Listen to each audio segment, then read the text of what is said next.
चलिए आज हम लोग क्लास 10 के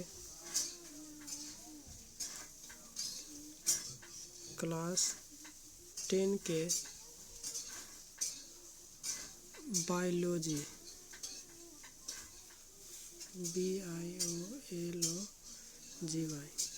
बायोलॉजी के सेट मारेंगे जिसमें आपको 58 क्वेश्चन इसमें लिया गया है। 58 क्वेश्चन हम लोग याद करेंगे। तो चलते हैं सेट को शुरू करते हैं। देखिए ये सेट फर्स्ट है।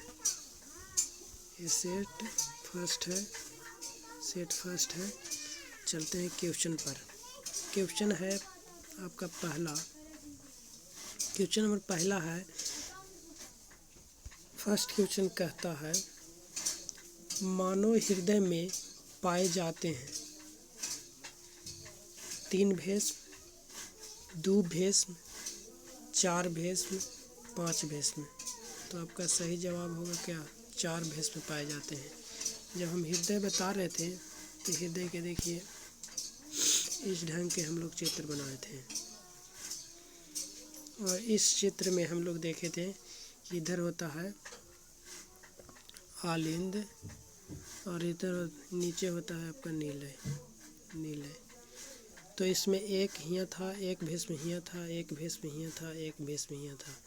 कुल मिलाकर 4 भस्म थे, 4 पार्ट्स थे। चलते हैं अगला क्वेश्चन पर। अगला क्वेश्चन है कवक में पोषण की कौन सी विधि पाई जाती है? तो ये आपका आंसर लिख ही रहा है इसमें। 2 आपका होगा मृतजीवी। चलते हैं आगे क्वेश्चन पर। भोजन का पचना किस प्रकार की अभिक्रिया है? तो ये इसका भी आंसर आपको है उपचयन अभिक्रिया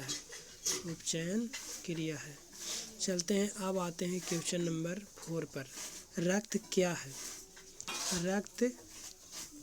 क्या है? क्वेश्चन नंबर 4 कहता है कि रक्त क्या है? तो देखिए रक्त जो है ना से एक प्रकार का ऊतक है। रक्त एक प्रकार के संयोजी ऊतक के नाम से जाना जाता है। तो रक्त एक प्रकार के से क्या है? तो ऊतक। चलते हैं आगे क्वेश्चन पर। क्वेश्चन आगे कह रहा है क्वेश्चन नंबर 5 निम्नलिखित में से कौन उत्सर्जी अंग है? देखिए उत्सर्जी अंग के मतलब होता है कि वैसा चीज़ हमारे शरीर से जो अपशिष्ट पदार्थ यानी गंदगी चीज़ हमारे शरीर से बाहर करने वाले सिस्टम होगा, तो उसी को बोलते हैं उत्सर्जी। मतलब बाहर करना, शरीर से बाहर करने की क्रिया को उत्सर्जन कहते हैं।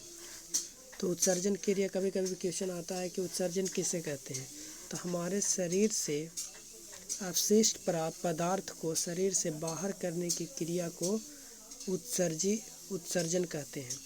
और उत्सर्जन के लिए देखिए यहाँ पढ़ी ऑप्शन में आपको देखिए ऑप्शन आपका है वृक्क, दूसरा ऑप्शन है अग्न्याशय, तीसरा ऑप्शन आँख और चौथा ऑप्शन कोई नहीं। तो आपका सही जवाब होगा वृक्क। सही जवाब क्या होगा? वृक्क। चलते हैं आगे क्वेश्चन पर। मत्स्य का मुख्य श्वसन अंग क्या होता है? तो देखिए मत्स्य का मुख्य श्वसन अंग जो होता है तो उसको बोलते हैं गिल्स। मछली जो होता है जैसे हम लोग जानते हैं कि किससे सांस लेता है? तो गिल्स से। जब आप मछली देखते होंगे ऐसे मछली रहता है तो मछली को देखिएगा कि यहाँ पर जो होता है से पाया जाता है, इसको ही अब गिल्स बोलते हैं। इसी चीज़ को बोलते हैं गिल्स। चलते हैं आगे क्वेश्चन की ओर। क्वेश्चन नंबर 6 है। क्वेश्चन नंबर 6 कहता है कि भोजन का पचना किस प्रकार की अभिक्रिया है? भोजन का पचना किस प्रकार की अभिक्रिया है? तो हम लोग पहले ही मार चुके थे। तो इसमें आपका सही जवाब होगा ए उपचयन अभिक्रिया। भोजन का पचना किस प्रकार की अभिक्रिया है? तो उपचयन अभिक्रिया है। चलते हैं आगे क्वेश्चन की ओर। क्वेश्चन आगे है पौधे में वाष्पोत्सर्जन किस भाग से होता है? पौधे में वाष्पोत्सर्जन किस भाग से होता है? तो देखिए वाष्पोत्सर्जन क्या होता है इसे हम आपको समझाते हैं, पहले समझ लीजिए वाष्पोत्सर्जन। तो वाष्पोत्सर्जन जैसे देखिए ये आपका है आपका पेड़, ये आपका पेड़ है। और पेड़ में क्या होता है कि पेड़ में जब ये पत्ता होता है ना पत्ता, और इस पत्ता पर जब प्रकाश ऐसे पड़ता है सूर्य के प्रकाश, तो पत्ता से क्या होता है कि पानी ऐसे निकलने लगता है भाप, और पूरे वायुमंडल में जाता है। तो उसी को बोलते हैं वाष्पोत्सर्जन बोलते हैं। तो वाष्पोत्सर्जन किस भाग से शुरू होगा? तो आपका ऊपर हरा जी होगा, पत्ता होगा। तो आपका सही जवाब 8 के क्या होगा? 8 का सही जवाब आपका होगा पत्ता। चलते हैं क्वेश्चन नंबर आगे, क्वेश्चन नंबर 9 पर चलते हैं। क्वेश्चन नंबर 9 है, क्वेश्चन नंबर 9 आपको कह रहा है प्रकाश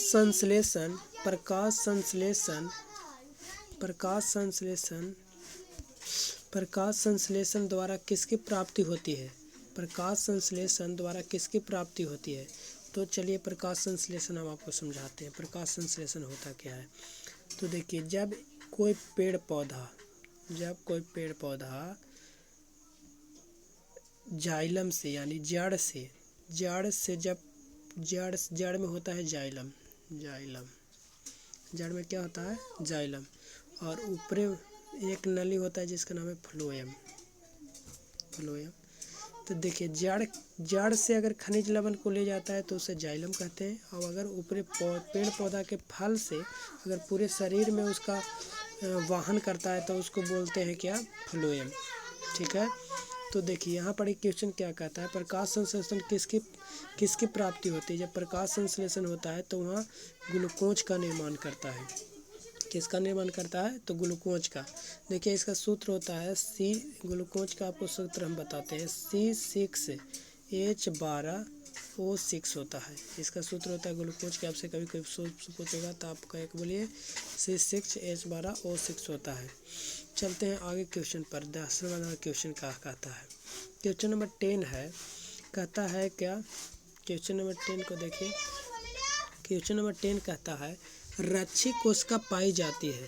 क्वेश्चन नंबर 10 क्या कहता है कि रक्षी कोशिका पाई जाती है। रक्षी कोशिका जो होती है से कहाँ पाई जाती है? रक्षी कोशिका कहाँ पाई जाती है? तो आपका सही जवाब आपको क्या होगा? क्वेश्चन नंबर 10 के आपका सही जवाब होगा पत्तियों में। रक्षी कोशिका कहाँ पाई जाती है? तो पत्तियों में। चलते हैं आगे क्वेश्चन नंबर 11 पर। मानव हृदय में कितने कोष्ठ होते हैं? तो मानव हृदय में कितने कोष्ठ होते हैं ये तो आपको हम पहले भी पता है कि मानव हृदय में, देखिए ये मानव हृदय है, रेड ले लेते हैं, रेड से लिखते हैं। देखिए ये मानव का हृदय ऐसे होता है, ऐसे ये मानव का हृदय। यहाँ फुसफुस धमनी यहाँ पर ही आपका होगा, ये देख लीजिए। इसमें त्रिदली का पार्ट होता है। और इसमें कै भीष्म होते हैं? एक, ये देखिए दूसरा से लिखते हैं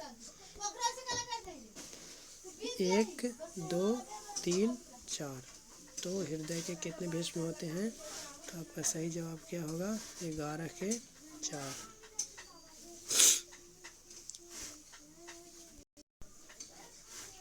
उसके बाद आते हैं क्वेश्चन नंबर आगे। क्वेश्चन आगे क्या है?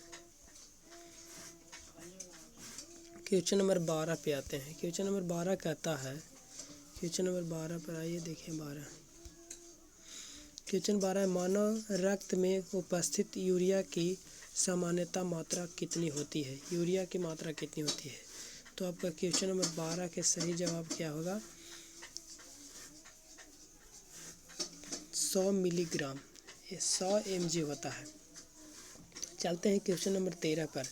श्वसन क्रिया के दौरान कितनी प्रतिशत ऊर्जा ताप के रूप में निष्कासित होती है, अर्थात बाहर निकलती है?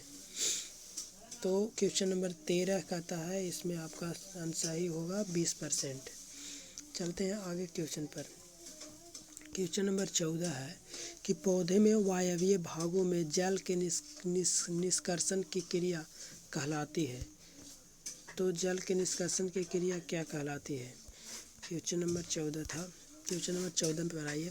14 कहता है कि पौधे से वायवीय भागों से जल के निष्कासन क्रिया को क्या कहते हैं? तो देखिए अभी हम आपको समझाएं। देखिए ये पौधा है, ये पौधा है, और इस पौधा से क्या होता है कि इसमें से हरे पौधे में से जब पानी जब ऊपरी वाष्प के रूप में बाहर वायवीय भागों से निष्कासन होगा तो उसी को बोलते हैं वाष्पोत्सर्जन। चलते हैं आगे क्वेश्चन की ओर। क्वेश्चन नंबर 15 आपका कह रहा है। क्वेश्चन नंबर 15 को देखें। 15 क्या कह रहा है? क्वेश्चन नंबर 15 कहता है कि वह कौन सा प्रक्रम जिसके द्वारा शरीर में ऊर्जा का उत्पादन होता है वह कहलाता है, क्या कहलाता है? तो देखिए सबसे पहले इसको आपको समझाते हैं कि वह कौन सा प्रक्रम है। प्रक्रम होता है क्रिया, कुछ होता है क्रिया। क्रिया का मतलब होता है जो जैसे हम लोग खाते हैं तो पचना एक क्रिया है। उसी तरह शरीर के कौन सा प्रक्रम द्वारा शरीर में ऊर्जा का उत्पादन होता है। तो बेहिचक हम लोग जानते हैं क्या क्या कहलाएगा। 15 के आपका सही जवाब होगा श्वसन। श्वसन से ही ऊर्जा का निर्माण होता है, यानी एनर्जी हमें किस क्रिया से मिलती है? तो श्वसन की क्रिया से मिलती है। चलते हैं अगला क्वेश्चन पर। अगला क्वेश्चन आपको क्या है? क्वेश्चन है आपका 16 नंबर। कौन सी क्रिया सभी जीवों के लिए अनिवार्य है? कौन सी क्रिया सभी जीवों के लिए अनिवार्य है? तो आपका सही जवाब होगा, देखिए सभी जीवों को आप ऐसु सजीव के बारे में पढ़े होंगे तो आपको जानते हैं कि सभी जीवों के लिए एक ही सिर्फ श्वसन का ही जरूरी होता है। कुछ का जरूरी होता है श्वसन, यानी सांस लेगा हर जीव। यानी कौन सी क्रिया जीवों में होना अनिवार्य है? तो श्वसन। चलते हैं अगला क्वेश्चन 17 नंबर क्वेश्चन को देखते हैं। क्वेश्चन नंबर 17 आपको कह रहा है। क्वेश्चन नंबर 17 क्या है कि मैग्नीशियम पाया जाता है। मैग्नीशियम भाई कहाँ पाया जाता है? तो मैग्नीशियम आपका सही जवाब होगा लाल रक्त कण में पाया जाता है। मैग्नीशियम कहाँ पाया जाता है? लाल रक्त कण में पाया जाता है। चलते हैं क्वेश्चन नंबर 18 पर। कोशिका झिल्ली किस प्रकार की झिल्ली होती है? तो देखिए कोशिका के बारे में हम लोग पढ़े हैं कि जो कोशिका होता है, कोशिका, उसके बाहर एक झिल्ली होती है जिसमें झिल्ली ऐसा होती है कि जो आर पार दिखाई देता है। क्या होगा? आर पार दिखाई देगा। तो उसको बोलते हैं, उसको क्या बोलते हैं? अर्धपरागमय झिल्ली। उसको क्या बोलते हैं? अर्धपरागमय झिल्ली। उसको बोलते हैं अर्धपरागमय झिल्ली। चलते हैं आगे क्वेश्चन की ओर। दही के जमने में निम्नलिखित में से कौन सी क्रिया होती है? दही के जमने में कौन सी क्रिया होती है? तो दही के जमने में के लिए कौन सी क्रिया होती है? अपघटन, प्रकाश संश्लेषण, किण्वन, उत्सर्जन। देखिए उत्सर्जन तो शरीर से बाहर करने की क्रिया को उत्सर्जन बोलते हैं। प्रकाश संश्लेषण पौधा में होता है और ये दही की बात है। तो अपघटन और किण्वन की बात है। तो अपघटन जो होगा से तो नहीं होगा। आपका सही जवाब क्या होगा? किण्वन। मानव हृदय में पाए जाते हैं। ये तो हम लोग कई बार मारे हैं कि मानव हृदय में कितने भस्म पाए जाते हैं? 4 भस्म पाए जाते हैं। तो आपको याद हो गया होगा। चलते हैं अगला क्वेश्चन पर। क्वेश्चन नंबर 21 पर। क्वेश्चन नंबर 21 क्या कहता है? मानव में डायलिसिस थैली होती है। मानव के में डायलिसिस थैली है। किसको डायलिसिस थैली बोलते हैं? 21 के आपका सही जवाब होगा ए, न्यूरॉन, नेफ्रॉन। नेफ्रॉन को बोलते हैं डायलिसिस थैली। चलते हैं क्वेश्चन नंबर 22 पर। क्वेश्चन नंबर 22 आपका है। क्वेश्चन नंबर 22 क्या कहता है कि रक्त में आयरन की कमी से होने वाला रोग को क्या बोलते हैं? तो 22 का आपका सही जवाब होगा एनीमिया। आयरन की कमी से कौन सा रोग होता है? एनीमिया होगा। चलिए आगे क्वेश्चन नंबर 23 पर चलते हैं। मनुष्य में वृक्क एक तंत्र का भाग है जो संबंधित है, किससे संबंधित है? मनुष्य का वृक्क जो होता है से उत्सर्जन से संबंधित होता है, क्योंकि ये ही जो होता है से आपका जल को जो गंदगी होता है या समस्त गंदगियों को छानने के काम करता है। कौन? वृक्क, जिसको किडनी बोलते हैं। चलते हैं अगला क्वेश्चन पर। क्लोरोफिल वर्णन का रंग कैसा होता है? क्वेश्चन नंबर 24 है। क्लोरोफिल रंग का जानते हैं कि पेड़ पौधा के पत्ता हरा क्यों दिखाई देता है, तो क्लोरोफिल के कारण हरा होता है, इसीलिए वो हरा दिखाई देता है। शरीर में भोजन का पचना किस प्रकार की अभिक्रिया है, तो ये हम लोग 2 बार क्वेश्चन इसको देख लिए। 25 नंबर क्वेश्चन को देखिए और इसमें हो जाएगा उपचयन अभिक्रिया। शरीर में भोजन का पचना किस प्रकार की प्रक्रिया है, तो अपचयन अभिक्रिया है। चलते हैं सेट आगे पर देखेंगे, इसको इतने पर ख़त्म करते हैं।